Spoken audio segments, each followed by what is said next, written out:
Thank you, SG. SG, I'm so impressed by your speech. I'm inspired by your speech. In fact, what I told you is what I mean. That you should be confident you are our SG. You are my SG, you are our SG of the party. All those other processes going on, people saying that you are acting, you are what? For us, as far as we are concerned, we gave you the power to continue as our SG. The other one, if he is SG, where is he? This is the party leader's office. Where is he? Recently we held a neck. Did you see him? Huh? We have held PG. Have you seen him? Hata kuna apology. Na anasema yeye ndio SG. Sasa hiyo ni SG gani?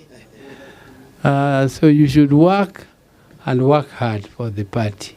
And be confident. Those who are abusing you, they are just giving you strength. Those who are abusing you, I know that abuses never take anything away from me. I want to thank all our friends who have come. I don't take it for granted because this is a working day and you decided to leave all your busy schedules to come and grace this office. It was just meant to be a small family gathering for prayers to dedicate this place. And we have managed to have very good prayers here for those who came late. And the office is dedicated to God. So God the Almighty, and God is one. There is no God for the Muslims. There is no God for the Christians. God is one. Bismillahirrahmanirrahim. So we all pray to God that this office will continue to work, and we are going to work just as we used to work with our late brother Raila. I know I am not Raila. Raila cannot be reincarnated, and he is gone with some charisma which I didn't have. I also have my own charisma, which he doesn't have. But we are all together. And you know that was my colleague, he was my best friend. And we grew up, we were together since childhood for 80 years. And we have lost him. So may God rest his soul in peace. I just want to correct one thing. There is somebody, the SG, the former SG of ODM, yesterday was saying that the MOU between the UDA government and ODM ended on the 7th. I think he is very ignorant. He's very ignorant because the broad-based government started long before that 10-point agenda. 10-point agenda came much later. So how could then the broad-based arrangement have survived without those 10-point agenda for all those months and months? The 10-point agenda was meant to give a pathway of implementation so that we are, as we work together, we are working towards certain goals. But those goals, some of them cannot even be achieved in 2027. Even by 2027, when we reach there, we are not going to say this is the final day when we have achieved the what. For instance, if you are talking of the regional balancing, those things will take many, many years. There are many, many other issues in the MOU, in that 10-point agenda which cannot be implemented fully. But the 7th of this month, of March, was actually the anniversary when we first started the broad-based arrangement. We were marking the anniversary. And marking the anniversary is when we said, let there be an interim report on the implementation of the 10-point agenda. This report of the 10-point agenda is an interim report giving us progress on the implementation of the issues we raised. And they are being implemented. One cannot say that it's 100%, nothing has been done.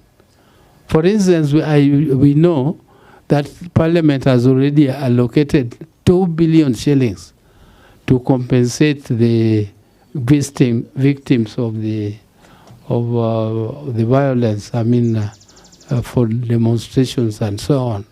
The people who died and people who were injured in those demonstrations. That is one of them. Devolution. Something has been done. There was, the counties used to get 380 billion. In the last budget, we allocated 415 billion shillings. And in this coming budget, we are allocating 450 billion. And that is what Jacom wanted. Raila wanted 450 billion. And by allocating more funds to the counties, we are strengthening the counties. And that is one of the agendas in the 10-point agenda. So there are several. I cannot cite all of them. They will be presented to us tomorrow. And tomorrow is 10th, 7th passed, and 10th tomorrow will also pass. And the continuation of our broad-based arrangement will go on, and we are going to go on to work now towards making a coalition. We are going to form a negotiating team. First, we are going to start with a technical team. This technical team is going to work on the framework for negotiations. It is also going to work on the terms of reference for the negotiations. And then once the terms of reference and the framework is worked on, then negotiations, the actual negotiations will start. But those who are panicking just because they hear that negotiations want to start, we have just expressed our intentions to start negotiations. And to them, the intention to, how do you panic about intention? Just an intention, and you are already panicking. How about when the negotiations start? Will you commit suicide? Or what will you do? And I really wonder why people now want to leave government and then go and join people of shareholding and then come back to government. I don't know, really, I don't know what sense it makes. Kachwang, you picked that from me yesterday. I was wondering very loudly how that happens. But maybe I don't have the... I don't understand them. They will help me. They will explain to me. Because for us as a party, we are clear. We are not two-term. We are not one-term. We are for strengthening in our party to become strong, have more membership by registering more members, having more people as voters registered, and then going to the table with the numbers.